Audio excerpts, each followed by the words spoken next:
Shri Basava TV ವೀಕ್ಷಕರಿಗೆಲ್ಲ ಶರಣು ಶರಣಾರ್ಥಿ. ನಾನು ಸತ್ಯಶ್ರೀ. ನಮ್ಮ ಇಂದಿನ ಖಾನಾವಳಿ ಕಾರ್ಯಕ್ರಮಕ್ಕೆ ಮಂಗಳಾ ವೈದ್ಯನಾಥ್ ಅವರು ಬಂದಿದ್ದಾರೆ. ಅವರನ್ನು ನಮ್ಮ ಖಾನಾವಳಿ ಕಾರ್ಯಕ್ರಮಕ್ಕೆ ಸ್ವಾಗತಿಸೋಣ.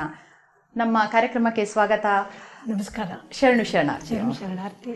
ನಮ್ಮ ಖಾನಾವಳಿಯಲ್ಲಿ ಇವತ್ತು ಏನು ಅಡುಗೆ ಮಾಡ್ತಾ ಇದ್ದೀರಾ? ನಾನು ಸಕ್ಕರೆ ಹೋಳಿಗೆ ಮಾಡ್ತಾ ಇದ್ದೀನಿ. ಸಕ್ಕರೆ ಹೋಳಿಗೆ, ಓಕೆ.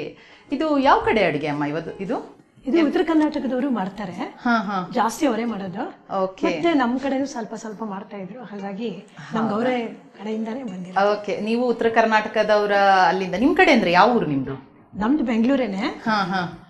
ಅಂದ್ರೆ ನೀವು ಎಲ್ಲಿ ಕಲಿತಿದ್ದೆ? ನೀವು KGF ಅಲ್ಲಿ ನಾವ್ ಇದ್ದಿದ್ದು. ನಮ್ ಸ್ನೇಹಿತರು ಸತ್ಯವತಿ ಅಂತಿದ್ರು, ಅವ್ರ ಅಜ್ಜಿ ಹೇಳ್ಕೊಟ್ರು, ಅದನ್ನೇ ಕಂಟಿನ್ಯೂ ಮಾಡ್ಕೊಂಡು ಹೋಗ್ತಾ ಇದ್ವಿ. ಅಂತೂ ಖಾನಾವಳಿಯಲ್ಲಿ ಉತ್ತರ ಕರ್ನಾಟಕ ಶೈಲಿಯ ಸಕ್ಕರೆ ಹೋಳಿಗೆ ಮಾಡ್ತಾ ಇದ್ದೀರಾ. ಓಕೆ, ಏನೆಲ್ಲ ಸಾಮಗ್ರಿಗಳು ಬೇಕಮ್ಮ? ಅದಕ್ಕೆ ಹೂರಣಕ್ಕೆ ಕೊಬ್ಬರಿ 1 ಬಟ್ಲು, ಸಕ್ಕರೆ 1 ಬಟ್ಲು, ತುಪ್ಪ 1 ಬಟ್ಲು, ಯಾಲಕ್ಕಿ. ಓಕೆ, ಇದಿಷ್ಟು ಹೂರಣ ಮಾಡ್ಕೊಳ್ಳೋದಕ್ಕೆ ಇದು ಮಿಕ್ಸಿಗೆ ಹಾಕ್ಬಿಟ್ಟು ಇದು ತುಪ್ಪದಲ್ಲಿ ಕಲಿಸ್ಕೊಂಡು ಉಂಡೆ ಬರೋ ತರ ಕಲಿಸ್ಕೊಂಡ್ರೆ ಸಾಕು, ಹೂರಣ ರೆಡಿ. ಓಕೆ, ಸರಿ. ಮತ್ತೆ ಇದೇನ್ ಮಾಡ್ಕೊಂಡ್ ಬಂದಿದ್ದೀರಾ? ಇದು ಮೈದಾ ಹಿಟ್ಟು ಕಣಕ ಮಾಡ್ಕೊಂಡ್ ಬಂದಿದ್ದೀನಿ. ಇವಾಗ ಮಾಡಕ್ ಹೋದ್ರೆ ಅದ್ ಬನಿ ಬರಲ್ಲ, ನಾವು ಲಟ್ಸಿದಾಗ ತಟ್ಟಿದಾಗ ಹರಿದು ಬಿಡುತ್ತೆ. ಮುಂಚೆನೆ ಮಾಡ್ಕೊಂಡ್ಬಂದಿದ್ದೀನಿ. ಇದು ಹಿಟ್ಟನ್ನ ಕಣಕ ಮಾಡ್ಕೊಂಡು ಇದಕ್ಕೆ ಹೂರಣ ಹಾಕಿ ಇದನ್ನ ಅದ್ಕೊಂಡು ಮೈದಾ ಹಿಟ್ಟು ಇದು ಮೈದಾ ಹಿಟ್ಟು ಕಲ್ಸಿರೋದು ಕಣಕ. ಓಕೆ, ಇದಿವಾಗ ನಮ್ಗೆ ಮೈದಾ ಹಿಟ್ಟು ನೀವು ತೋರ್ಸೋದಕ್ಕೋಸ್ಕರ ತಗೊಂಬಂದಿದ್ದೀರಾ. ಇದು ಬೇಡ ಇವಾಗ ಮಾಡಿ? ಇಲ್ಲ, ಅದು ಅದ್ಕೊಳಕ್ ಬೇಕು. ಈಗ ಕಣಕ ಹೇಗ್ ಮಾಡ್ಕೊಂಡಿದ್ದೀರಮ್ಮ? ಕಣಕ ನಾವು ಇದು ಹಿಟ್ಟು ಹಾಕೊಂಡು ಒಂಚೂರು ಚಿಟಿಕೆ ಉಪ್ಪಾಕಿ ನೀರ್ ಹಾಕಿ ಕಲಿಸ್ತೀವಿ. ಸ್ವಲ್ಪ ಇದಾಗಿ ಬರೋ ತರ ಕಲಿಸ್ಬಿಟ್ಟು ಎಣ್ಣೆ ಹಾಕಿ ಚೆನ್ನಾಗಿ ನಾದ್ಬಿಟ್ಟು ಇಡ್ತೀವಿ. ಅದೊಂದು 2-3 ಅವರ್ಸ್ ಇಡಬೇಕು. 2-3 ಅವರ್ಸ್ ಅದಕ್ಕೋಸ್ಕರ ನೀವು ಆಲ್ರೆಡಿ ಮಾಡ್ಕೊಂಡು ಬಂದಿದ್ದೀರಾ. ಯಾಕಂದ್ರೆ 2-3 ಅವರ್ಸ್ ಅದು ಇದ್ರೆ ಮಾತ್ರ ಚೆನ್ನಾಗಿ. ಹೌದು, ಇಲ್ಲಾಂದ್ರೆ ಚೆನ್ನಾಗಿ. ಎಣ್ಣೆ ಎಷ್ಟು ಹಾಕ್ತೀರಾ? ಎಣ್ಣೆ ಹೋಳಿಗೆಗೆ ಹಾಕೋಷ್ಟೇ ಹಾಕ್ತೀವಿ ಅಷ್ಟೇ. ಸ್ವಲ್ಪ ಎಣ್ಣೆ ಆದ್ರೆ ಚೆನ್ನಾಗಿ ಅದೆಲ್ಲ ಚೆನ್ನಾಗಿ ನಂದ ಮೇಲೆ ಆ ಎಣ್ಣೆ ಮೇಲ್ ಬರುತ್ತೆ, ಆ ಎಣ್ಣೆಲ್ಲ ಬಗ್ಗಿಸ್ಬಿಡ್ತೀವಿ. ಇದು ಅಷ್ಟು ನಾವು ಎಷ್ಟಿದಿರ್ತೀವೋ ಅಷ್ಟು ಎಣ್ಣೆನಲ್ಲೇ ನಡೆಯುತ್ತೆ, ಮತ್ತೆ ಮಾಡಕ್ ಈಸಿ ಆಗುತ್ತೆ. ಓಕೆ, ಸೊ ಕಣಕ ರೆಡಿ ಆಗ್ಬಿಡುತ್ತೆ. ಎಣ್ಣೆ ನೀರ್ ಹಾಕಿ ಚೆನ್ನಾಗಿ ನಾದ್ಬಿಟ್ಟು ಎಣ್ಣೆ ಮೇಲ್ ಬರುವವರೆಗೆ 1-2-3 ಗಂಟೆ ಇಡಬೇಕು. ಹೌದು, ಕಣಕ ರೆಡಿ. ಸರಿ, ಎಷ್ಟೋ ಜನಕ್ಕೆ ಗೊತ್ತಿರಲ್ಲ, ನೀವು ಕಣಕ ಅಂತ ಹೇಳ್ಬಿಟ್ರಿ, ಎಷ್ಟೋ ಜನಕ್ಕೆ ಗೊತ್ತಿರಲ್ಲ ಹಿಟ್ಟು ಮತ್ತೆ ಚಿಟಿಕೆ ಉಪ್ಪು ನೀರು ಹಾಕಿ ಕಲಸಿ ಅದು ಎಣ್ಣೆ ಹಾಕಿ ಚೆನ್ನಾಗಿ ನಾದಿದ್ದು ಅದು ಕಣಕ. ಓಕೆ, ಸರಿ. ಸೊ ಶುರು ಮಾಡೋಣಲ್ಲ. ಏನ್ ಬೇಕು ನಿಮ್ಗೆ ಇವಾಗ ನಂಗೆ ಜಾರ್ ಕೊಡಿ. ಓಕೆ, ಮಿಕ್ಸಿ ಜಾರಿಗೆ ಇದಿವಾಗ ಹೂರ್ಣ ಮಾಡ್ಕೊಂತೀರಾ? 1 ಸ್ಪೂನ್ ಕೊಡಿ. ತುಂಬಾ ಸಾಮಗ್ರಿಗಳು ತುಂಬಾ ಕಡಿಮೆನೆ ಅಲ್ವಾ? ಹೌದು. ಯಾವೆಲ್ಲ ಹೋಳಿಗೆ ಎಲ್ಲ ಮಾಡ್ತಾ ಇರ್ತೀರಾ? ನಾ ಮಾಡ್ತೀನಿ. ಸಕ್ಕರೆ ಹೋಳಿಗೆ, ಆಮೇಲೆ ಇದು ಶೇಂಗಾ ಹೋಳಿಗೆ, ಕಾಯಿ ಹೋಳಿಗೆ, ಬೇಳೆ ಹೋಳಿಗೆ, ಇದು ಖರ್ಜೂರದ ಹೋಳಿಗೆ. ಖರ್ಜೂರದ ಹೋಳಿಗೆನೂ ಮಾಡ್ತೀರಾ? ಮಾಡ್ತೀನಿ. ಇದು ಎಲ್ಲರೂ ಲೈಕ್ ಮಾಡ್ತಾರೆ, ಅದಕ್ಕೆ ಇದು ಸಕ್ಕರೆ ಹೋಳಿಗೆ. ಮತ್ತೆ ನೀವು ಹೇಳಿದಾಗೆ ಮನೆಯಲ್ಲಿರುವಂತ ಒಂದು ಸಾಮಗ್ರಿಗಳೇ ಉಪಯೋಗಿಸಿ ಮಾಡ್ಬೋದಲ್ವಾ? ಓಕೆ, ಈಗ ಎಲ್ಲಿಂದ ನೀವು ಬಂದಿರೋದು? ಎಲ್ಲಿ ಮನೆ ನಿಮ್ದು? ನಮ್ದು RR ನಗರ. ಫಸ್ಟ್ ನಾವು KGF ಅಲ್ಲಿ ಇದ್ವಿ. ಓಕೆ, ಅಲ್ಲಿ ಬೆಂಬಲಲ್ಲಿ ಇದ್ವಿ ನಮ್ಮ ಮನೆಯವರು. ಹೌದಾ? ವೈದ್ಯನಾಥ್ ಅಂತ. ಇವಾಗ RR ನಗರ ಬಂದು ಒಂದು 13-14 ವರ್ಷ. ಹೌದಾ? ಏನ್ ಮಾಡ್ತಾ ಇದ್ದೀರಮ್ಮ ನೀವು? ಯಾವ ತರ ಮನೆಯಲ್ಲೆಲ್ಲ ಅಡಿಗೆ ಎಲ್ಲ ಮಾಡ್ತಾ ಇರ್ತೀರಾ? ಹೊಸ ಹೊಸ ಅಡಿಗೆ ತಿಂಡಿ ಮಾಡ್ತೀನಿ. ನೀವೇ ಮಾಡೋದು? ಮಾಡ್ತೀನಿ, ಎಲ್ಲಾದ್ರೂ ಕಂಡ್ರೆ ಮಾಡ್ತೀನಿ. ಹೌದಾ? ಓಕೆ. ಯಾರೆಲ್ಲ ಇದ್ದೀರಾ ಮನೆಯಲ್ಲಿ? ನಾನು, ನಮ್ಮ ಮನೆಯವರು, ಮಗ ಸೊಸೆ. Okay okay. ಮತ್ತೆ ಇದನ್ನ ಮಿಕ್ಸಿಗೆ ಹಾಕ್ಬೇಕು. ಏಲಕ್ಕಿ ಬೀಜ ಮಾತ್ರ ಹಾಕ್ಬೇಕು? ಏಲಕ್ಕಿ ಬೀಜ ಮಾತ್ರ. ಅದು ಏಲಕ್ಕಿ ಸಿಪ್ಪೆ ಹಾಕ್ಬಿಟ್ರೆ ಲಟ್ಸವಾಗ ಅದು ಹರ್ಕೊಂಡ್ ಬಂದ್ಬಿಡುತ್ತೆ, ಹರಿಬಾರ್ದು. ಹೌದು. ಸರಿ. ಸೊ ಹೂರ್ಣ ಅಂತ ಹೇಳಿದ್ರೆ ತುಂಬಾ ಸಿಂಪಲ್. ಸಕ್ಕರೆ, ಕೊಬ್ಬರಿ. ಇದು ಕೊಬ್ಬರಿ ಒಣ ಕೊಬ್ಬರಿನೇ ಹಾಕ್ಬೇಕು? ಹೌದು, ಒಣ ಕೊಬ್ಬರಿ. ಇದು ಹಸಿ ಕೊಬ್ಬರಿ ಹಾಕಿದ್ರೆ ಏನಾಗುತ್ತೆ ಅಂದ್ರೆ ಅದ್ರಲ್ಲಿ ಹಾಲು ಇರುತ್ತೆ. ನೀವು ಇದು ಹೋಳಿಗೆ ಹಾಕಿದಾಗ ಅದು ಕುದಿಯೋಕ್ ಶುರು ಆಗ್ಬಿಡುತ್ತೆ, ಮತ್ತೆ ನಿಮ್ಗೆ ಅದು ಇದ್ರ ತರ ಬರೋದಿಲ್ಲ. ಅಂದ್ರೆ ಒಂಥರ ಡ್ರೈ ಆಗ್ಬೇಕಲ್ಲ, ಮುದ್ದೆ ಆಗ್ಬಿಡುತ್ತೆ. ಹಾಲು ಹಾಕ್ಲಿ, ತೆಂಗಿನಕಾಯಿ ಹಾಕ್ಲಿ, ಅದೇ ಅದ್ರ ಗುಣ. ತೆಂಗಿನಕಾಯಿ ಹಾಲಲ್ಲಿ ಹಾಲುತ್ತೆ, ಇದರಲ್ಲಿ ಜಿಡ್ಡಿರುತ್ತೆ. ಓಕೆ ಓಕೆ, ಸರಿ. ಇದೀಗ ಮಿಕ್ಸಿಗೆ ಹಾಕೊಂಡ್ಬಿಡ್ಲಾ? ಮಿಕ್ಸಿಗೆ ಹಾಕಿ. ಸರಿ.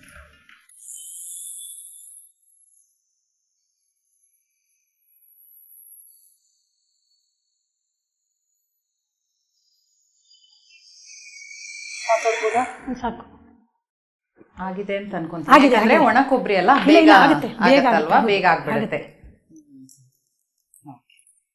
ಇದನ್ನ ಯಾವ್ದೋ ಒಂದು ಬೌಲಿಗೆ ಹಾಕೋದಾ? ಬೌಲ್ಗೆ ಹಾಕೊಡಿ. ಬೌಲನ್ನ ಅಲ್ಲಿ ಇಟ್ಕೊಳ್ಳಿ ಅಮ್ಮ, ಇಲ್ಲೇ ಇಟ್ಕೊಂಡ್ಬಿಡಿ. ಸ್ಪೂನ್ ಬೇಕಾ? ಮತ್ತೆ ನೀವು ತುಂಬಾ ಹೋಳಿಗೆ ಎಲ್ಲ ಮಾಡ್ತೀನಿ ಅಂತ ಹೇಳಿದ್ರಿ, ಇನ್ನೇನು ಖಾರಗಳೆಲ್ಲ ಮಾಡ್ತೀನಿ? ಆಮೇಲೆ ಇದು ಅತಿರಸ ಮಾಡ್ತೀನಿ, ಹಾ ಹಾ 7 ಕಪ್ ಸ್ವೀಟ್ಸ್ ಮಾಡ್ತೀನಿ, ಮೈಸೂರು ಪಾಕ್ ಮಾಡ್ತೀನಿ. ಸ್ವೀಟ್ಸ್ ಜಾಸ್ತಿ ಮಾಡೋದಾ? ಸ್ವೀಟ್ ಜಾಸ್ತಿ ಮಾಡ್ತೀನಿ. ಹೌದಾ? ಸ್ವೀಟ್ಸ್ ಅಂದ್ರೆ ತಿಂತಾರ ಮನೇಲೆಲ್ಲ ಮಾಡಿದ್ರೆ? ಇವಾಗ ನಾನು ನಮ್ಮನೆಯವ್ರು ಇಬ್ರು ತಿನ್ನಲ್ಲ, ಅದಕ್ಕೆ ಕಮ್ಮಿ ಮಾಡಿದೀನಿ. ಇಲ್ಲಾಂದ್ರೆ ಮಾಡಿದ್ರೆ ಮನೇಲಿ ಎಲ್ಲರೂ ತಿಂತಾರೆ, ಅಟ್ಲೀಸ್ಟ್ ಒಂದ್ ಸ್ವಲ್ಪ ನಾರು ತಿಂತಾರೆ. ಈಗ ಏನ್ ಹಾಕೊಂಡ್ರಿ ಅಮ್ಮ? ತುಪ್ಪ ಹಾಕಿದೀನಿ, ತುಪ್ಪ ಹಾಕಿ ಕಲಿಸ್ತೀನಿ. ಇದು ಸ್ವಲ್ಪ ಕೈಲಿ ಕಲಿಸ್ಬೇಕಾಗುತ್ತೆ, ಯಾಕೆಂದ್ರೆ ಕಲಸಿ ಪರವಾಗಿಲ್ಲ, ಉಂಡೆ ಬರೋ ತರ ಮಾಡ್ಕೋಬೇಕು. ನಿಮ್ಗೆ ಯಾವ ರೀತಿ ಅದು ಆಗ್ಬೇಕು, ಯಾಕಂದ್ರೆ ನೀವು ಚೆನ್ನಾಗಿ ಹೋಳಿಗೆ ಮಾಡ್ಕೊಡ್ಬೇಕು ನಮ್ಗೆ. ಅದ್ ಕರೆಕ್ಟ್ ಅಲ್ವಾ? ಯಾವ ತರ ಬೇಕೋ ಆ ತರ ಮಾಡಿ. Correct correct. ಯಾಕಂದ್ರೆ ಕೆಲವ್ರಿಗೆ ಆ ರೀತಿಯಲ್ಲಿ ಆದ್ರೆ ಮಾತ್ರ ಅವ್ರಿಗೆ ಚೆನ್ನಾಗಿ ಮಾಡೋದು ಗೊತ್ತಿರುತ್ತೆ, ಅವ್ರದ್ದೊಂದು ಪ್ರೋಸೆಸ್ ಇರುತ್ತೆ, ವಿಧಾನ ಇರುತ್ತೆ. ಮತ್ತೆ ಏನು ಬಿಡುವಿನ ವೇಳೆಯಲ್ಲಿ ಏನ್ ಮಾಡ್ತೀರಾ? ಬಿಡುವಿನ ವೇಳೆಯಲ್ಲಿ ನಾನು ಸಂಗೀತ ಹೇಳ್ಕೊಡ್ತೀನಿ. ಹೌದಾ? ಆಮೇಲೆ ನ್ಯೂ ಮಿಲೆನಿಯಂ ಪಬ್ಲಿಕ್ ಸ್ಕೂಲ್ ಅಲ್ಲಿ ಟೀಚರ್. ಹೌದಾ? Music teacher. ಆಮೇಲೆ ಬಿಡುವಿನ ವೇಳೆ ಇದ್ದಾಗ ರಂಗೋಲಿ ಹಾಕ್ತೀನಿ, ಬೇರೆ ಏನಾದ್ರು ಮಾಡ್ತಾ ಇರ್ತೀನಿ, ಪೇಪರ್ಸ್ ಓದ್ತೀನಿ. ಹೌದಾ? ನೋಡಿ, ಈ ಗುಂಡೆ ಬರೋ ತರ ಮಾಡ್ಬೇಕು. ಪೂರ್ಣ ಆಗಿದ್ಯಾ? ಹೌದು. ಇನ್ನೇನು ಎಷ್ಟು ಬೇಕೋ ಅಷ್ಟು ಹಾಕೊಂಡಿದ್ದೀನಿ, ತುಪ್ಪ ಇದ್ದಷ್ಟು ಹಾಕೊಂಡಿದ್ದೀನಿ. ಓಕೆ. ತುಪ್ಪ ಎಷ್ಟು? 1-2 ಸ್ಪೂನ್ ಹಾಕೊಂಡ್ರೆ? 2 ಸ್ಪೂನ್ ಹಾಕೊಂಡಿದ್ದೀನಿ ಅಷ್ಟೇ. ಕಡಿಮೆ, ಕ್ವಾಂಟಿಟಿ ಜಾಸ್ತಿ ಇದ್ದಾಗ ಜಾಸ್ತಿ. ಇದು ಈ ಗುಂಡೆ ಬರ್ಬೇಕು. ಹಿಂಗೆ ನಾವ್ ಇದ್ ಮಾಡಿದಾಗ ಉಂಡೆ ಬರ್ಬೇಕು. ಬರೀ ತುಪ್ಪದಲ್ಲೇ ಡಾಲ್ಡಾ ಆರು ತುಪ್ಪದಲ್ಲಿ ಕಲಿಸ್ಬೇಕು. ಅವಾಗ ಈ ತರ ಉಂಡೆ ಮಾಡ್ಬೇಕು. ಈ ತರ ಉಂಡೆ ಮಾಡ್ಕೊಂಡ್ರೆ ನಿಮ್ಗೆ ಕಣಕಕ್ಕೆ. ಈಗ ನಮ್ಮ ಹೂರ್ಣ ರೆಡಿ ಇದೆ ಸಕ್ಕರೆ ಹೋಳಿಗೆಗೆ. ಓಕೆ, ಶುರು ಮಾಡೋಣ ಹೋಳಿಗೆ ಮಾಡೋದಕ್ಕೆ. ಏನಾಗ್ಬೇಕು? ಮತ್ತೆ ಇದನ್ನ ಉಂಡೆ ಮಾಡ್ಕೋಬೇಕು. ಓಕೆ, ಮಾಡ್ಕೊಡಿ ಅಮ್ಮ. ನೀವು ತಟ್ಟೆಯಲ್ಲಿ ಮಾಡ್ಕೊಂಡ್ಬಿಡ್ತೀರಾ? ತುಂಬಾ ಸ್ವೀಟ್ಸ್ ಎಲ್ಲ ಮಾಡ್ತೀನಿ ಅಂತ ಹೇಳಿದ್ರಿ, ಇಟ್ಕೊಂಡ್ಬಿಡಿ ಅಮ್ಮ. ಖಾರಗಳು ಏನ್ ಮಾಡ್ತೀರಮ್ಮ? ಖಾರನ ಇದು ಚಕ್ಲಿ, ಮಿಕ್ಸರ್, ಆಮೇಲೆ ತೆಂಗೊಳಲ್ಲು, ಬೇರೆ ಕೋಡ್ಬಳೆ, ಆ ತರದೆಲ್ಲ ಬೇರೆ ಬೇರೆ ತರ ಕೋಡ್ಬಳೆಗಳು ಅದೆಲ್ಲ. ಓಕೆ. ಸೊ ಮನೆಯಲ್ಲೇ ತುಂಬಾ ತಿಂಡಿ? ನಾವು ಆಚೆ ಕಡೆ ಹೋಗೋದಿಲ್ಲ, ಆಲ್ಮೋಸ್ಟ್ ತರದೇ ಇಲ್ಲ. ಮಗ ಹೋಗ್ಬೇಕು ಅಂದ್ರೆ ವಿಧಿ ಇಲ್ಲ, ಹೋಗ್ತೀವಿ ಅಷ್ಟೇ ಹೊರತು ಮನೇಲೆ ಮಾಡ್ತೀವಿ. ನಿಮ್ಗೆ ಮನೇಲಿ ಮಾಡಿದ್ರೆ ಎಲ್ಲರೂ ಮನೆದೇ ತಿಂತಾರೆ. Okay okay. ಅದೇ. ಆಮೇಲೆ ಆಂಬೋಡೆ, ಪಕೋಡ ಆ ತರದೆಲ್ಲ ಮಾಡ್ತೀವಿ. ಆಮೇಲೆ ಅಮ್ಮ, ಈಗ ನೀವ್ ಹೇಳಿದ್ರಿ ಹೊರಗಡೆನೂ ಎಲ್ಲ ತುಂಬಾ ಆಕ್ಟಿವ್ ಆಗಿದ್ದೀರಾ ಅಂತ, ಇಲ್ಲಿ ಮೇಲೆ ಇಟ್ಕೊಂಡ್ಬಿಡೋಣಮ್ಮ. ಏನ್ ಮಾಡ್ತೀರಾ ಮನೆಯಲ್ಲಿ? ನಿಮ್ಗೆ ಸಮಯ ಸಿಕ್ಕಾಗ ಅಥವಾ ಹೊರಗಡೆ ಹೋದಾಗ ಯಾವ ತರ ನೀವು ಆಕ್ಟಿವ್ ಆಗಿದ್ದೀರಾ? ನಾನು ಹೊರಗಡೆ ಇದು ನನ್ನ ಭಗವದ್ಗೀತೆ, ಇದು ಹಿಟ್ಟನ್ನ ಈ ಕಣಕ ಮಾಡ್ಕೊಂಡು ಈ ಕಣಕನ್ ತಗೊಂಡು ಹೂರ್ಣ ತುಂಬಿಸ್ಕೋಬೇಕು ಇದಕ್ಕೆ. Okay okay. ಕಣಕನ ನೀವು ಕೈಯಲ್ಲೇ ಮಾಡ್ಕೊಂಡ್ಬಿಡ್ತೀರಾ? ಅಲ್ಲ, ಕೈಯಲ್ಲೇ ಮಾಡ್ತೀನಿ. ಸರಿ ಸರಿ. ಅದೊಂಥರ ಒಂದು ಒಳ್ಳೆ ಟೆಕ್ನಿಕ್, ಅದು ಎಲ್ರಿಗೂ ಅದು ಕಲಿಬೇಕು. ನಮ್ ತಾಯಿ ಹೀಗ್ ಮಾಡ್ತಾ ಇದ್ರು, ತಾಯಿಯಿಂದ ಕಲ್ತಿದ್ದ ನೀವು? ನೋಡ್ತಾ ಇದ್ವಿ, ಕೆಲವೊಂದೆಲ್ಲ ನೋಡ್ತಾ ಇದ್ವಿ, ನಾವು ಸ್ವಲ್ಪ ಪ್ರಯೋಗ ಮಾಡಿದ್ವಿ, ಒಂದ್ಸರಿ ಸರಿಯಾಗಿ ಬರ್ತಾ ಇಲ್ಲ, ಹಂಗೆ ಮಾಡ್ತಾ ಮಾಡ್ತಾ ಬಂತು. ಈಗ ಎಕ್ಸ್ಪರ್ಟ್ ಆಗ್ಬಿಟ್ಟಿದ್ದೀರಾ? Okay okay. ಚೆನ್ನಾಗಿ ಬಂತು ನೋಡಿ. ಓಕೆ, ಇದು ಮಾತಾಡ್ಕೊಳ್ತಾ ನಾವು ಮಾಡ್ತಾ ಇರೋಣ. ನೀವು ಹೇಳ್ತಾ ಇದ್ರಿ ಎಲ್ಲ ಭಗವದ್ಗೀತೆ ಎಲ್ಲ ಭಗವದ್ಗೀತೆ ಹೇಳ್ತೀನಿ, ವಿಷ್ಣು ಸಹಸ್ರನಾಮ ಅದೆಲ್ಲ ಆಧ್ಯಾತ್ಮಿಕ ಬಗ್ಗೆನೇ ನಾವು ಓದ್ಕೊಳ್ತೀವಿ. ಆಧ್ಯಾತ್ಮಿಕ ಮನೇಲೆಲ್ಲ ಹೇಳ್ತಾ ಇರ್ತೀರಾ? ಹಾಡು ಹೇಳೋದು ಅಥವಾ ವಚನ ಹೇಳೋದು? ನಾನು ಟ್ಯೂಷನ್ ಕ್ಲಾಸನ್ನು ಮಾಡ್ತೀನಿ. ಯಾವ ಕ್ಲಾಸ್ ಮಾಡ್ತೀರಾ? ಸಂಗೀತ ಕ್ಲಾಸ್. ನಾ ಸ್ಕೂಲಲ್ಲೂ ಸಂಗೀತನೇ ಇದ್ ಮಾಡ, ಹೀಗೂ ಮಾಡ್ಬೋದು, ಆವಾಗ್ಲೇ ಮಾಡಿದ್ನಲ್ಲ ಹಾಗೂ ಮಾಡ್ಬೋದು. ಅದೇ ಹಿಂಗೆ ಯಾವ್ದು ಅವ್ರವ್ರಿಗೆ ಈಸಿ ಆಗತ್ತೆ? ಅಲ್ಲ, ಯಾವ್ದು ಬೇಕಾದ್ರೆ 2 ತರ ತೋರಿಸ್ತಾ ಇದ್ವಿ. ಸರಿ ಸರಿ. ಅಂದ್ರೆ ಹೀಗ್ ಮಾಡಿದ್ರೆ ನಮ್ಗೆ ಅಷ್ಟು ಇದಾಗಿ ಬರಲ್ಲ, ಅದು ಇದ್ ಮಾಡ್ಕೊಂಡು ಮಾಡಿದ್ರೆ ಚೆನ್ನಾಗಿ. ಸರಿ ಸರಿ. ನಿಮ್ಗೆ ಯಾವ್ದು ಕನ್ವೀನಿಯಂಟ್ ಆಗುತ್ತೋ, ಸ್ವಲ್ಪ ಈಸಿ ಅದು ಹೇಳಿದ್ರೆ ಎಲ್ರಿಗೂ ಗೊತ್ತಿರಲ್ವಲ್ಲ, ಅವ್ರಿಗೂ ಗೊತ್ತಾಗತ್ತೆ ಎಲ್ಲ ಮಾಡೋದು. ಓಕೆ. ಹಾಗಾದ್ರೆ ನೀವು ಮನೇಲೆಲ್ಲ ಸಂಗೀತ ಹೇಳ್ತೀರಾ? ವಚನಗಳನ್ನೆಲ್ಲ ಹೇಳ್ಕೊಳ್ತೀರಾ? ವಚನಗಳು ಹೇಳ್ತೀನಿ. ವಚನಗಳು ಕಲ್ತಿರೋದನ್ನು ನಾನು ಕೆಲವೊಂದು ಇದು ಫ್ರೆಂಡ್ಸ್ ಕಡೆಯಿಂದ ಕಲ್ತಿದ್ದೀನಿ. ಬಸವಣ್ಣರು ಇದು ವಚನಗಳು ಅದೆಲ್ಲ ಇದಕ್ಕೆ ಹಾಡಕ್ ಹೋಗ್ತಾ ಇದ್ವಿ ನಾವೆಲ್ಲ, ಇದು ಭಜನೆ ಇದೆಲ್ಲ ಹಾಡ್ಕೊಂಡಾಗ ಅದು ಕಲ್ತಿದ್ದೀನಿ. ಇವಾಗ ಹೊಸದೆಲ್ಲ ಒಂದು 20 ಹಾಡುಗಳು ಕಲ್ತಿದ್ದೀನಿ ಮೊಬೈಲ್ ಇಂದಾನೆ ಎಲ್ಲ ಕಲ್ತಿದ್ದೀನಿ. ಮೊಬೈಲ್ ಇಂದ ಏನೇನೋ ಬೇಡದೆಲ್ಲ ಮೊಬೈಲ್ ಇಂದ ಗೇಮ್ಸ್ ಅದೆಲ್ಲಕ್ಕಿಂತ ನೋಡಿ ಒಳ್ಳೊಳ್ಳೆ ವಚನಗಳನ್ನೆಲ್ಲ ಕಲ್ತಿದ್ದೀರಾ ನೀವು. ತುಂಬಾ ಸಂತೋಷ ಅಮ್ಮ. ಸೊ ಹೀಗೆ ನೀವು ಹೋಳಿಗೆ ಮಾಡ್ತಾನೆ ನಮ್ಗೋಸ್ಕರ, ನಮ್ಮ ವೀಕ್ಷಕರಿಗೋಸ್ಕರ ಒಂದು ವಚನ ಹೇಳಿ ಅಮ್ಮ. ಆಯ್ತು.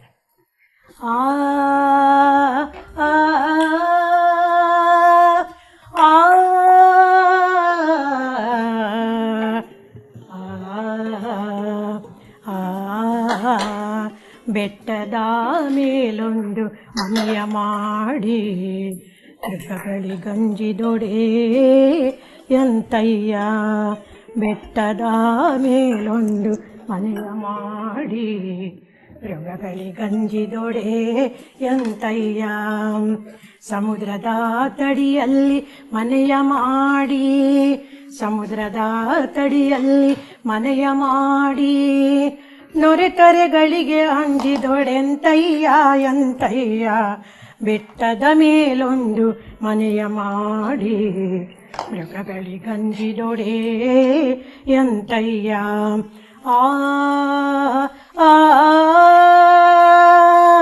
ಆ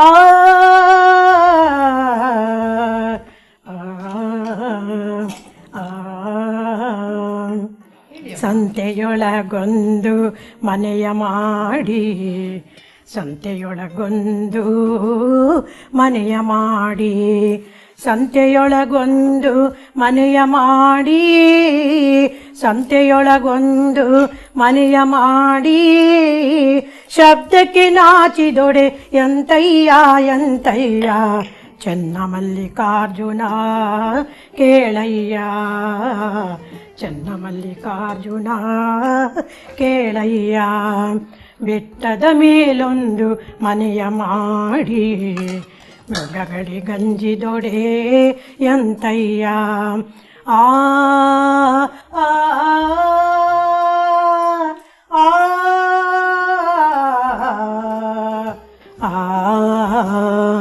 ಆ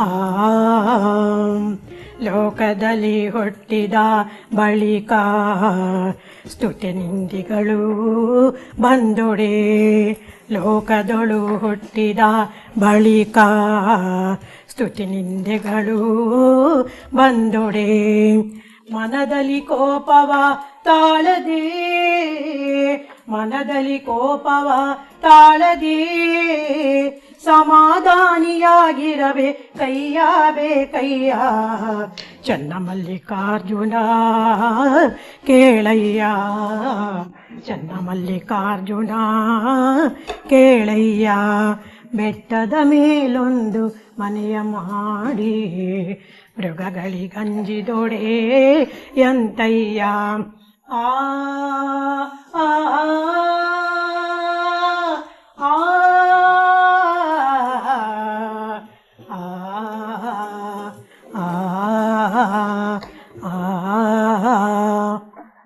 ಅಮ್ಮ ತುಂಬಾ ಅದ್ಭುತವಾಗಿ ಹೇಳಿದೀರಾ. ನಮ್ಮನ್ನೆಲ್ಲ ಒಂದು ಸಂಗೀತ ಲೋಕಕ್ಕೆ ಕರ್ಕೊಂಡು ಹೋಗ್ಬಿಟ್ರಿ ನೀವು. ಅಷ್ಟೊಂದು ಒಂದು ಸಂಗೀತ ಲಹರಿನೇ ನಮ್ಮ ಖಾನಾವಳಿ ಕಾರ್ಯಕ್ರಮದಲ್ಲಿ ಬಂದಾಗಿತ್ತು. ತುಂಬಾ ಚೆನ್ನಾಗಿ ಹೇಳ್ತೀರಮ್ಮ. ಒಳ್ಳೆ ರಾಗ ಇದೆ. ನೀವು ಸಂಗೀತ ಕಲಿಸ್ಕೊಡ್ತೀನಿ ಅಂತ ಹೇಳಿದ್ರಲ್ವಾ, ತುಂಬಾ ಚೆನ್ನಾಗಿದೆ. ಓಕೆ, ಆಮೇಲೆ ರೆಡಿ ಆಗಿದೆಯಾ ನಮ್ಮ ಸಕ್ಕರೆ ಹೋಳಿಗೆ? ಜಿಡ್ ಜಾಸ್ತಿ ಆದ್ರೆ ಸ್ವಲ್ಪ ಹಿಂಗಿದಾಗತ್ತೆ, ಬಟ್ ಆಮೇಲೆ ಇದು ತುಂಬಾ ಚೆನ್ನಾಗಿರುತ್ತೆ. ಓಕೆ, ಬಿಸಿ ಸ್ವಲ್ಪ ತಣ್ಣಗಾದ್ಮೇಲೆ ಅದು ತಿನ್ನಕ್ಕೆ ಟೇಸ್ಟ್ ಚೆನ್ನಾಗಿರುತ್ತೆ. ಓಕೆ ಓಕೆ, ತುಪ್ಪ ಸ್ವಲ್ಪ ಜಾಸ್ತಿ ಆದ್ರೆ ಆತರ ಆಗತ್ತೆ ಅಂದ್ರ ಏನ್ ಪರವಾಗಿಲ್ಲ, ತೊಂದ್ರೆ ಇಲ್ಲ. ತುಪ್ಪ ಜಾಸ್ತಿ ಆದ್ರೆ ಚೆನ್ನಾಗಿರುತ್ತೆ. ಹಾಲು ಕೆನೆ ಹಾಕದೆ ಹೇಗ್ ಮಾಡ್ಬೋದು ಅಂತ ಕೆಲವರು ಮಾಡಿದ್ರು ನಮ್ಮ ಫ್ರೆಂಡ್ಸ್. ಅದೆಲ್ಲ ಈ ತರ ಬರಲ್ಲ, ಎಲ್ಲ ಮುದ್ದೆ ಆಗ್ಬಿಟ್ಟು ಮಾಡಕ್ ಆಗೋದಿಲ್ಲ. ಓಕೆ, ಸ್ವಲ್ಪ ಒಂದು ಚಮಚದಷ್ಟು ತುಪ್ಪ ಹಾಕೊಂಡ್ರೆ ಸಾಕಾಗತ್ತೆ, ಗುಂಡೆ ಬರೋಷ್ಟು. ಓಕೆ ಓಕೆ, ಸರಿ ಸರಿ. ಮತ್ತೆ ಸ್ವಲ್ಪ ಆರೋಗ್ಯದ ದೃಷ್ಟಿಯಿಂದ ಹಿತವಾಗಿ ಮಿತವಾಗಿ ತಿನ್ಬೇಕು ಅಂತ ಹೇಳ್ತಾರಲ್ವಾ, ಈಗ ಮನೇಲಿ ಅಷ್ಟೇ ಅಷ್ಟೇ. ಇವಾಗ ನಾನು ತುಪ್ಪ ಜಾಸ್ತಿ ಹಾಕ್ಬಿಟ್ರು ಅದ್ ಬರಲ್ಲ, ಕಮ್ಮಿ ಹಾಕಿದ್ರು ನೋಡ್ಕೊಂಡು. ಯಾಕಂದ್ರೆ ನೀವು ಕೂಡ ಮನೇಲೆ ಎಲ್ಲ ಮಾಡೋದ್ರಿಂದ ಕೊಬ್ಬರಿ ಒಳ್ಳೇದು ಎಲ್ಲ ಸ್ವಲ್ಪ ಆರೋಗ್ಯಕ್ಕೆ ಯಾವ್ದು ಒಳ್ಳೇದು ಅಂತದನ್ನ ಕರೆಕ್ಟ್ ಇನ್ನೊಂದು ಮಾಡ್ಕೊಂಡ್ಬಿಡೋಣ. ಸಾಕು ಬಿಡಿ, ಅದೊಂದು ಸಾಕು. ಅದೊಂದಾದ್ಮೇಲೆ ನೀವು ಒಳ್ಳೆ ರುಚಿಯಾಗಿ ಮಾಡ್ತಿದ್ದೀರಾ, ನಾ ಬೇಗ ರುಚಿ ನೋಡ್ಬೇಕಲ್ವಾ. ಓಕೆ, ಆಮೇಲೆ ಇದು ಸ್ವಲ್ಪ ಇದು ಮಾಡ್ತಾ ಇರ್ಬೇಕಾದ್ರೆ ಇದು ಇದಾಗಿದೆ ಅನ್ನಕ್ಕೆ ಬಬಲ್ಸ್ ಬರುತ್ತೆ. ಓಕೆ ಓಕೆ, ಒಂಥರ ಬಬಲ್ಸ್ ಮೀನ್ಸ್ ಸ್ವಲ್ಪ ಉಬ್ಬುತ್ತೆ, ಆವಾಗ ನಿಧಾನಕ್ಕೆ ತೆಗಿಬೇಕು. ಇದು ಚಪಾತಿ ಅದೆಲ್ಲ ತೆಗ್ದಂಗೆ ತೆಗಿಯಕ್ಕಾಗಲ್ಲ, ಸ್ವಲ್ಪ ಸೂಕ್ಷ್ಮವಾಗಿ ನೋಡ್ಕೊಂಡು ತೆಗಿಬೇಕು. ಸರಿ ಸರಿ, ಮಾಡ್ಬಿಡಿ. ನಾನು ಕಾಯ್ತಾ ಇದ್ದೀನಿ ರುಚಿ ನೋಡೋದಕ್ಕೆ, ರುಚಿ ನೋಡ್ಬಿಡ್ತೀನಿ. ಓಕೆ ಓಕೆ, ನೋಡಿ ಈ ಬಬಲ್ಸ್ ಬರ್ಬೇಕು. ಸರಿ ಸರಿ, ಓಕೆ. ಅದಾದ ತಕ್ಷಣ ರುಚಿ ಸ್ವಲ್ಪ ಹಿಂಗ್ ಅನ್ಕೊಂಡು ತೆಗಿಬೇಕು, ಏಕ್ದಮ್ ತೆಗಿಯಕ್ಕಾಗಲ್ಲ ಇದು. ಸರಿ ಸರಿ, ಚೆನ್ನಾಗಿ ಒಳ್ಳೆ ವೇವ್ಸ್ ತರ ಆಗ್ತಾ ಇದೆ ಅಲ್ವಾ? ತುಂಬಾ ಹಾಗೆ ತೆಗ್ದಾಗ್ಲೇ ಬರೋದು, ಇಲ್ಲದ್ರೆ ಹರಿದೋಗ್ಬಿಡ್ತು ನೋಡಿ ಹೇಗೆ ಬಬಲ್ಸ್ ಬರ್ತಾ ಇದೆ. ಹೌದು, ಇದು ತುಂಬಾ ಚೆನ್ನಾಗಿ ಆಗ್ತಾ ಇದೆ, ಒಳ್ಳೆ ಪೂರಿ ತರ ಉಬ್ತಾ ಇದೆ. ಓಕೆ ಓಕೆ, ಸರಿ ಸರಿ, ಬೇಗ ಆಗ್ಬಿಡುತ್ತಲ್ವಾ? ಒಂದ್ ಸರ್ತಿ ಒಂದು ಅರ್ಧ ಕೆಜಿ ಹಾಕೊಂಡ್ರೆ ಒಂದ್ 30-32 ಆಗುತ್ತೆ, 1 ಕೆಜಿಗೆ 64. ಓಕೆ ಓಕೆ, ಸರಿ ಸರಿ. ಅದಾಗಿದ್ರೆ ಆಫ್ ಮಾಡ್ಬಿಡೋಣ. ಅದನ್ನ ಮತ್ತೆ ನಾವು ರುಚಿ ನೋಡಿ ಹೇಳ್ಬಿಡ್ತೀನಿ. ಒಳ್ಳೆ ಗಮ್ ಅಂತ ಪರಿಮಳ ಬೇರೆ ಬರ್ತಾ ಇದೆ. ಓಕೆ, ಇಟ್ಬಿಡ್ತೀರಾ? ಬಿಸಿ ಇದೆ. ಸೊ ಸಕ್ಕರೆ ಹೋಳಿಗೆ ರೆಡಿ ಇದೆ. ಓಕೆ, ಸಕ್ಕರೆ ಹೋಳಿಗೆ ರೆಡಿ ಇದೆ, ಹೀಗೆ ಮಾಡೋದು. ಓಕೆ, ತುಂಬಾ ಬಿಸಿ ಬಿಸಿ ಇದೆ. ಇರ್ಲಿ, ರುಚಿ ನೋಡಿ ಹೇಳ್ಬಿಡ್ತೀನಿ. ಅಡಿಯಿಂದ ತಗೊಳ್ಳಿ, ಸ್ವಲ್ಪ ಆರಿರುತ್ತೆ ಅಲ್ವಾ? ಓಕೆ. ಗಮ್ ಅಂತ ತುಪ್ಪದ್ದು, ಕೊಬ್ಬರಿದು, ಸಕ್ಕರೆದು ಎಲ್ಲ ಪರಿಮಳ ಇದೆ. ರುಚಿ ನೋಡ್ತೀನಿ ಹೇಗಿದೆ ಅಂತ.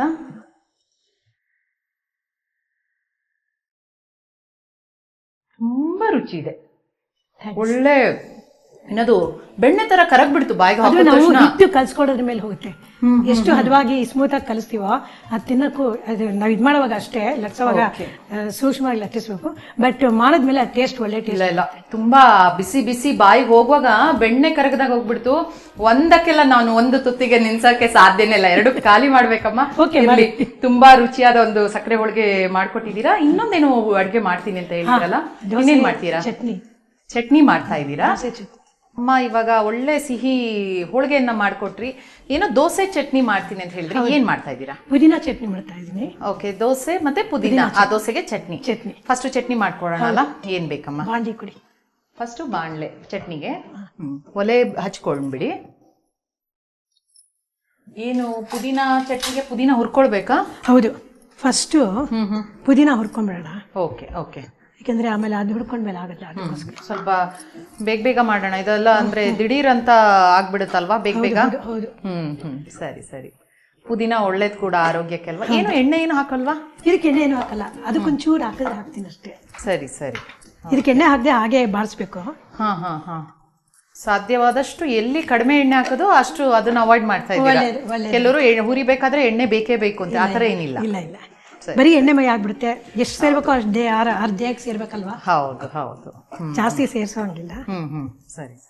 ಇನ್ನು ಸ್ವಲ್ಪ ಇದೆಲ್ಲ ಇದಾಗ್ಬಿಡ್ಬೇಕು, ಸ್ವಲ್ಪ ಶಿಂಕ್ ಆಗ್ಬಿಡ್ಬೇಕು, ಅಷ್ಟಿರೋದು ಇಷ್ಟ ಆಗ್ಬೇಕು. Okay okay, ಅಷ್ಟುವರೆಗೆ ಬಾಡಿಸ್ಕೋಬೇಕಾಗತ್ತೆ.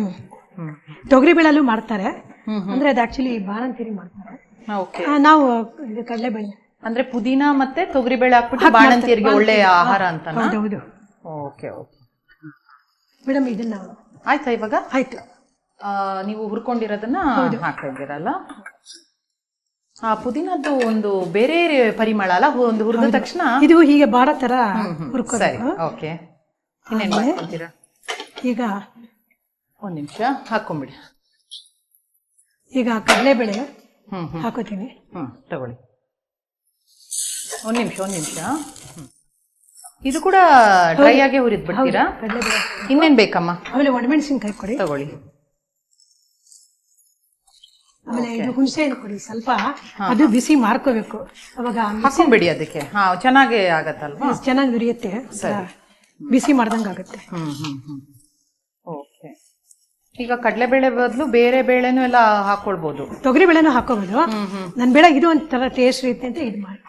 ಮಾಮೂಲಿ ಮಾಡ್ಕೊಳ್ಬೇಕಾದ್ರೆ ಕಡಲೆಬೇಳೆ ಹಾಕ್ತಿವಿ, ಬಾಣಂತಿರಿ ಆ ತರ ಹಾಕ್ತಾರೆ. ಕಡಲೆಬೇಳೆ ಇದಲ್ವಾ, ತೊಗರಿಬೇಳೆ ಸ್ವಲ್ಪ ಒಳ್ಳೇದಲ್ಲ ಅಂತ ಹೇಳ್ತಾರೆ. ಕರೆಕ್ಟ್. ಸರಿ ಸರಿ. ಮತ್ತೇನ್ ಹಾಕೊಂತೀರಾ? ಅಷ್ಟೇ, ಇನ್ನೇನಿಲ್ಲ. ಇದು ಹುರಿದ್ಬಿಟ್ಟು ಎಲ್ಲ ಮಿಕ್ಸಿಗೆ ಹಾಕೊಂಡು. ಓಕೆ, ನೀವು ಹುರಿತಾ ಇರಿ, ನಾವು ಮಿಕ್ಸಿನ ರೆಡಿ ಮಾಡ್ಕೊಂಡ್ಬಿಡ್ತೀನಿ. ಬೇರೆ ಚಟ್ನಿಗಳೆಲ್ಲ ಮಾಡ್ತೀರಾ ಅಮ್ಮ? ಬೇರೆ ಬೇರೆ ಕಡಲೆಬೇಳೆ ಚಟ್ನಿ, ಈರುಳ್ಳಿ ಚಟ್ನಿ, ಪುದೀನಾ ಚಟ್ನಿ, ಓಕೆ, ಶೇಂಗಾ ಚಟ್ನಿ ಎಲ್ಲ ಬೆಳಗಿನ ತಿಂಡಿಗ? ಬೆಳಿಗ್ಗೆ ತಿಂಡಿಗೆ ಏನ್ ಮಾಡ್ತೀರಾ? ತಿಂಡಿಗೆ ದೋಸೆ, ಚಪಾತಿ, ಉಪ್ಪಿಟ್ಟು. Okay okay. ಸರಿ, ಅವಲಕ್ಕಿ ಬಿಸಿ ಬಿಡಬಾರ್ದು, ಅವಲಕ್ಕಿ ಒಗ್ಗರಣೆ, ಇಡ್ಲಿ, ಎಲ್ಲಾ ತರದ ಅಡಿಗೆನೂ ಮಾಡ್ತೀರಾ? ಮಾಡ್ತೀನಿ. ಒಂಚೂರು ಎಣ್ಣೆ ಹಾಕೋತೀನಿ. ಎಣ್ಣೆ ಚೂರು ಡ್ರೈ ಅಂತ ಅನ್ಸಿದ್ರೆ? ಅಲ್ಲ, ಒಂಚೂರು ಅಷ್ಟೇ. ಸರಿ, ಸ್ವಲ್ಪ ಡ್ರೈ ಅಂತ ಅನ್ಸಿದ್ರೆ ಒಂಚೂರು ಹಾಕೊಂಡು, ಸ್ವಲ್ಪ ಬೇಗ ಇದಾಗುತ್ತೆ ಅಂತ. ಸರಿ ಸರಿ. ಆಗಿದ್ಯಾ? ಆಗಿದೆ. ಓಕೆ, ಒಂಥರ ಸ್ವಲ್ಪ ಕಲರ್ ಚೇಂಜ್ ಆಯ್ತು. ಹೌದು ಹೌದು, ಒಂಥರ ಕೆಂಪು ಬಣ್ಣ, ಗೋಲ್ಡನ್ ಕಲರ್ ಬಂತು.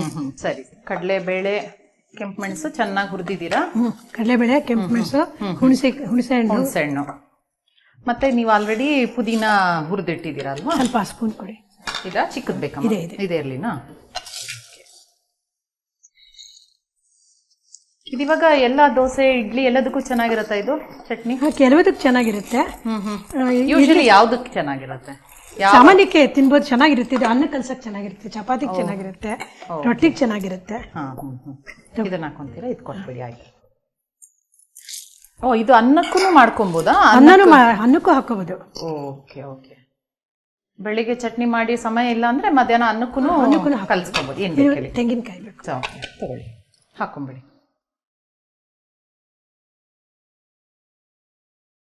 ಉಪ್ಪು ಬೇಕಾ? ಉಪ್ಪು ಹಾಕೋ, 1 ಸ್ಪೂನ್ ಕೊಡ್ತೀನಿ.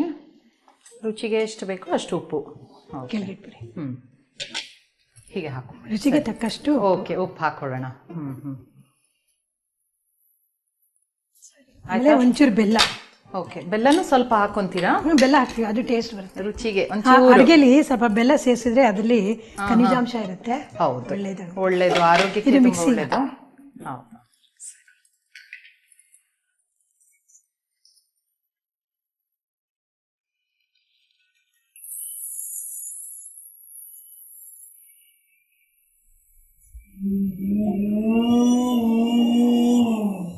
ಆಗಿದೆ ಅನ್ಕೊಂತೀನಮ್ಮ. ಆಗಿದೆ ಆಗಿದೆ. ಓಕೆ, ತುಂಬಾನು ನೈಸು ಆಗ್ಬಾರ್ದು. ಹೌದಾ? ಓ, ಚಟ್ನಿ ಸ್ವಲ್ಪ ತರಿ ತರಿ ಇರ್ಬೇಕು, ಬಾಯಿ ಸಿಗೋ ತರ ಇರ್ಬೇಕು ಚೆನ್ನಾಗಿ. ಓಕೆ ಓಕೆ, ಅದು ಚೆನ್ನಾಗಿ ಹುರಿದಿದ್ದೀರಲ್ಲ, ಅದು ಬಾಯಿಗೆ ಬಂದ್ರೆ ಚೆನ್ನಾಗಿರುತ್ತೆ. ತಗೊಂಡ್ಬಿಡ್ಲಾ? ಈಗೇನ್ ಮಾಡ್ಕೊಳ್ಳೋಣಮ್ಮ? ಚಟ್ನಿ ರೆಡಿ ಆಗಿದೆ, ಒಗ್ಗರಣೆ ಹಾಕೊಂಡ್ಬಿಡೋಣ. ಓಕೆ ಓಕೆ, ಚಟ್ನಿಗೆ ಒಗ್ಗರಣೆ ಬೇಕೇ ಬೇಕು. ಹೌದು ಅಲ್ವಾ? ಚಟ್ನಿ ರೆಡಿ ಇದೆ. ಒಗ್ಗರಣೆಗೆ ತಗೊಳ್ಳಿ, ಒಲೆ ಹಚ್ಕೊಂಡ್ಬಿಡಿ.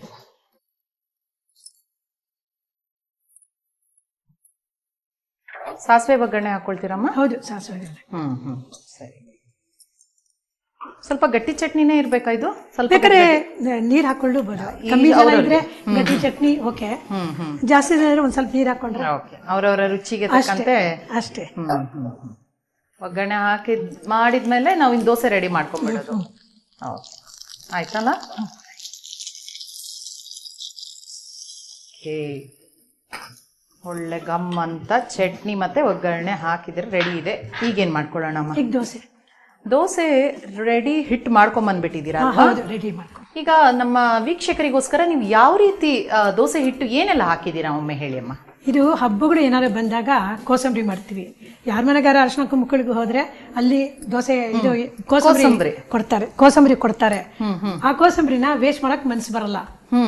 ಅದನ್ನ ಚೆನ್ನಾಗಿ ತೊಳೆದ್ಬಿಟ್ಟು ನೀರೆಲ್ಲ ಬಸ್ಬಿಟ್ಟು ಒಂದ್ ಸ್ವಲ್ಪ ಉದ್ದಿನ ಬೇಳೆ ಮೆಂತ್ಯ ನೆನೆ ಹಾಕೊಂಡ್ಬಿಟ್ಟು ಇದು ತಿರುಬಿಟ್ಟು ಅಕ್ಕಿ ಹಿಟ್ಟು ಇದು ಹಾಕಿ ಕಲಸಿಬಿಟ್ಟು ದೋಸೆ ಮಾಡೋದು. ಅಂದ್ರೆ ಚೆನ್ನಾಗಿದೆ. ನೀವ್ ಹೇಳೋದು ಹೆಸರು ಬೇಳೆ ಕೋಸಂಬರಿನ? ಹೆಸರು ಬೇಳೆ ಕೋಸಂಬರಿ. ಸಾಮಾನ್ಯ ಕಡಲೆಬೇಳೆ ಕೋಸಂಬರಿ ಈಗಿನ ಕಾಲದಲ್ಲಿ ಕೊಡಲ್ಲ, ಹೆಸರು ಬೇಳೆ ಕೋಸಂಬರಿ ಕೊಡ್ತಾರೆ. ಹಬ್ಬದ ದಿನಗಳಲ್ಲಿ ಅದು ಇದು ತಿಂದು ನಮ್ಗೆ ಅದ್ರ ಮೇಲೆ ಅಸಡ್ಡೆ ಮನ್ಸಾಗಲ್ಲ, ಅದನ್ನ ವೇಸ್ಟ್ ಮಾಡಕ್ ಮನ್ಸು ಬರಲ್ಲ, ಆಚೆ ಮನ್ಸು ಬರಲ್ಲ, ಯಾರು ತಗೊಳ್ಳೋದು ಇಲ್ಲ. ಆವಾಗ ಈ ತರ ಉದ್ದಿನ ಬೇಳೆ ಮತ್ತೆ ಕೋಸಂಬರಿ ಇದು ಹಾಕೊಂಡು ತಿರುಬಿಟ್ಟು ಅಕ್ಕಿ ಹಿಟ್ಟು ಇದು ಹಾಕಿ ಕಲಿಸ್ಬಿಟ್ಟು ಕೋಸಂಬರಿ, ಅಕ್ಕಿ ಹಿಟ್ಟು, ಉದ್ದಿನ ಬೇಳೆ ಅಷ್ಟೇ, ಒಂಚೂರು ಮೆಂತ್ಯ ಅಷ್ಟೇ, ಅದನ್ನ ನೀವು ಮಿಕ್ಸಿಗೆ ಹಾಕೊಂಡು ಹಿಟ್ಟು ರೆಡಿ ಮಾಡ್ಕೊಳ್ಳೋದು. ಓಕೆ, ಹಾಗಾದ್ರೆ ದೋಸೆ ಮಾಡ್ಬಿಡೋಣ. ಅದೊಂದು ಒಳ್ಳೆ ನೀವೊಂದು ಏನದು ಐಡಿಯಾ ಕೊಟ್ಬಿಟ್ಟಿದ್ದೀರಾ. ಅದು ಕೋಸಂಬರಿದು ನೀವ್ ಹೇಳ್ದಾಗೆ ಎಷ್ಟೋ ಜನ ಮನೆಯಲ್ಲಿ ಕೋಸಂಬರಿ ಹೇಗಪ್ಪ ಖರ್ಚು ಮಾಡೋದು ಅಂತ ಟೆನ್ಷನ್ ಇರುತ್ತೆ. ಕರೆಕ್ಟ್. ಈ ತರ ಮಾಡಿದ್ರೆ ಮಾರನೇ ದಿನಕ್ಕೆ ತಿಂಡಿ ಆಗುತ್ತಲ್ಲ, ಬ್ರೇಕ್ಫಾಸ್ಟಿಗೆ ಒಂದು ಕೋಸಂಬರಿ ದೋಸೆ ರೆಡಿ ಇರುತ್ತೆ. ಸರಿ ಸರಿ, ಓಕೆ.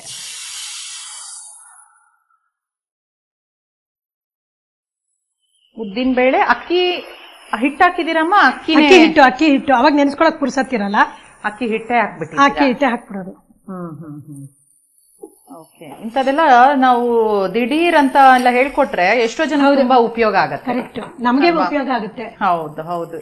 ಎಷ್ಟೋ ಸಲ ಮಕ್ಕಳಿಗೆ ಬೇರೆ ಸ್ವೀಟ್ ಎಲ್ಲ ತಿನ್ಬಿಟ್ಟು ಹಬ್ಬದಲ್ಲಿ ನೀವು ಹೇಳಿದಾಗೆ ಕೋಸಂಬರಿ ಉಳ್ಕೊಂಡ್ ಬಿಡುತ್ತೆ. ಅಯ್ಯೋ ಯಾರು ತಿನ್ನೋದು ಅಂತ ಟೆನ್ಷನ್ ಆಗ್ತಾ ಇರುತ್ತೆ. ಸೊ ಈ ತರ ಎಲ್ಲ ಮಾಡಿದ್ರೆ ಮಾರನೇ ದಿನ ಒಂದು ಬೆಳಿಗ್ಗೆ ತಿಂಡಿನೂ ರೆಡಿ ಇದೆ. ದೋಸೆ ರೆಡಿ ಇದೆಯಾ? ದೋಸೆ ರೆಡಿ ಆಯ್ತು. ಓಕೆ ಓಕೆ, ಎರಡೂ ಕಡೆ ಕಾಯಿಸ್ಬೇಕಾಗತ್ತೆ. ಓಕೆ, ಕೋಸಂಬರಿ ದೋಸೆ, ಪುದೀನಾ ಚಟ್ನಿ ಇದು ರೆಡಿ ಇದೆ. ಟೇಸ್ಟ್ ಮಾಡೋದೊಂದೇ ಬಾಕಿ ಅಲ್ಲ ಅಮ್ಮ? ಪುದೀನಾ ಚಟ್ನಿ ಇದಕ್ಕೆ ಬೇಗ ಸ್ವಲ್ಪ ನೀರ್ ಹಾಕೋಬಹುದು. ಇಷ್ಟು ಗಟ್ಟಿ ತಿನ್ನಕ್ಕಾಗಲ್ಲ ಅಂದ್ರೆ ನೀರ್ ಹಾಕೊಂಡ್ರೆ ಸ್ವಲ್ಪ ತಿನ್ನೋವಾಗ ಇದಾಗಿರ್ಬೇಕಲ್ಲ. ಪರವಾಗಿಲ್ಲ, ನಾನು ರುಚಿ ನೋಡಕ್ಕೆ ಗಟ್ಟಿಯಲ್ಲೇ ರುಚಿ ನೋಡ್ತೀನಿ. ಚಟ್ನಿ ಹಾಕ್ಬಿಡ್ತೀರಾ?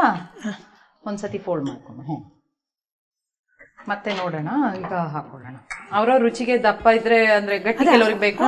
ಓಕೆ, ಅವ್ರಿಗೆ ಹೇಗ್ ಬೇಕೋ ಹಾಗೆ ಮಾಡ್ಕೋದು. ನಾನು ದಪ್ಪ ಇದ್ದೀನಿ ಅಷ್ಟೇ. ಸರಿ ಸರಿ. ಕೋಸಂಬರಿ ದೋಸೆ, ಪುದೀನಾ ಚಟ್ನಿ ಟೇಸ್ಟ್ ನೋಡಿ ಮೇಡಮ್. ಟೇಸ್ಟ್ ನೋಡಿ ಹೇಳ್ತೀನಿ ಹೇಗಿದೆ ಅಂತ. ತುಂಬಾ ಸಾಫ್ಟ್ ಆಗಿದೆ. ಕಟ್ ಮಾಡುವಾಗನೇ ಅನ್ನಿಸ್ತಾ ಇದೆ. ನೀವು ಹೇಳಿದಾಗ ಇದು ಎಲ್ಲೂ ಯಾರಿಗೂ ಗೊತ್ತಾಗಲ್ಲ ಇದನ್ನ ಕೋಸಂಬರಿಯಿಂದ ಒಂದು ದೋಸೆ ಮಾಡಿದ್ದೀರಾ ಅಂತ. ಅದೇ ನೋಡಿದ್ರಂತೂ ಯಾರಿಗೂ ಅನ್ಸದೇ ಇಲ್ಲ. ಮಕ್ಕಳಿಗೆ ಕೋಸಂಬರಿಯ ಒಳ್ಳೆ ಹೆಸರು ಬೇಳೆ ಅಂಶನೂ ಹೋಯ್ತು, ಆಮೇಲೆ ಪೌಷ್ಟಿಕ ಆಹಾರ. ಅದೇ ಅದಕ್ಕೆ ಹೇಳಿದೆ, ಮಾಡಿಬಿಟ್ರೆ ಎಲ್ರಿಗೂ ಖುಷಿನೇ ಆಗುತ್ತೆ. ಹಾಗೆ ಪುದೀನ ಚಟ್ನಿಯನ್ನು ಮಾಡಿದ್ದೀರಾ, ರುಚಿ ನೋಡಿ ಹೇಳ್ತೀನಿ.